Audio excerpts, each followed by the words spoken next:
চলুন ঘুরে এসে দেখা যাক আমাদের ভাটিন্ডা ফলসকে, যেটা ঝাড়খণ্ডে অবস্থিত। কিভাবে আপনি ঝাড়খণ্ডে ভাটিন্ডা ফলস দেখবেন তার একটা প্ল্যান করি বা আপনাদের জানাই।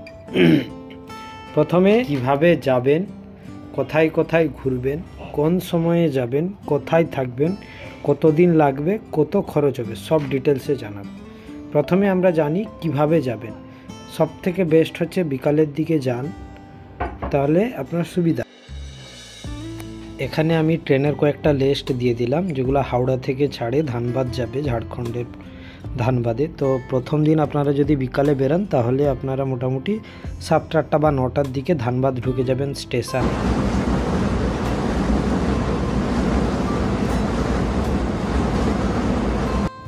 এখন আমরা জেনে নিব কোথায় থাকবেন প্রথম দিন বিকালে গিয়ে।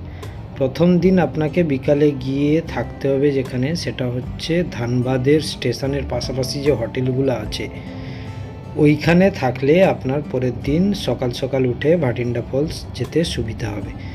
তাই আমার মনে হয় আপনি ধানবাদ স্টেশনের একদম পাশাপাশি থাকুন।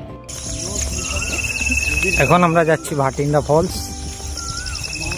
এখানে একটা পার্ক আছে, বিনোদ বিহারী মেহতা পার্ক, একদম সামনে আছে। ওটা বন্ধ আছে, এখন খুলেনি। আমরা এখন সকাল 6টা 45 বাজে এক্সপোজ করতে যাচ্ছি।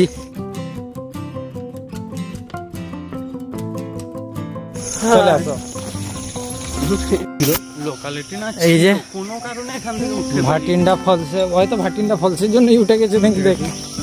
চলো আমরা যাচ্ছি। কোথায় কোথায় যাচ্ছি? ভাটিন্ডা।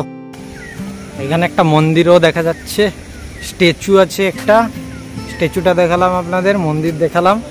এবারে চলুন অরিজিনাল ভাটিন্ডা ফলসকেই দেখায়, কেমন লাগে দেখতে ওটা আপনারা দেখতে পাবেন এক্ষুনি। এইটুকু আপনাদের বলবো, চ্যানেলটা আমার নতুন নতুন চ্যানেল হবে আর কি, মানে এখনো হয়নি, হবে। তো আপনারা আমার চ্যানেলটাকে সাবস্ক্রাইব করে দিবেন, কারণ পরে অনেক এরকম পাবেন। অনেকটা খাড়া নামা হচ্ছে, লাইক সাবস্ক্রাইব, দারুণ লাগবে, দারুণ। ভাটিন্ডা ফলস আসার জন্য প্রথমে আপনাকে ধানবাদ থেকে একটা অটো ভাড়া করতে হবে বা রিজার্ভ করতে হবে, দিয়ে আপনারা ভাটিন্ডা ফলস আসবেন। আবার ব্যাক করে আপনাকে সেই ধানবাদই যেতে হবে। ধানবাদে গিয়ে ওখান থেকে বাস ধরে আপনাকে তপচাচি লেক চাপতে হবে। তপচাচি লেক থেকে আবার বাস ধরে মধুবন আসবেন।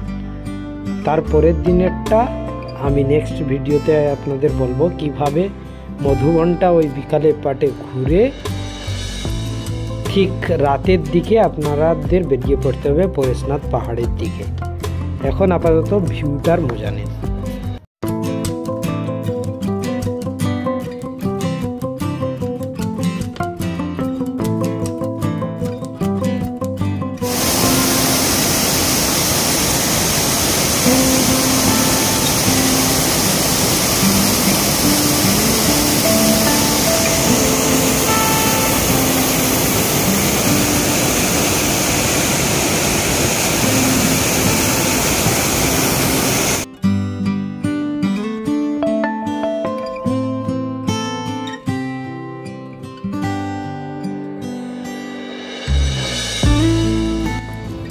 আমরা এখানেই খাওয়া দাওয়াটা, সকালের ব্রেকফাস্টটা শেষ করে নিয়েছিলাম।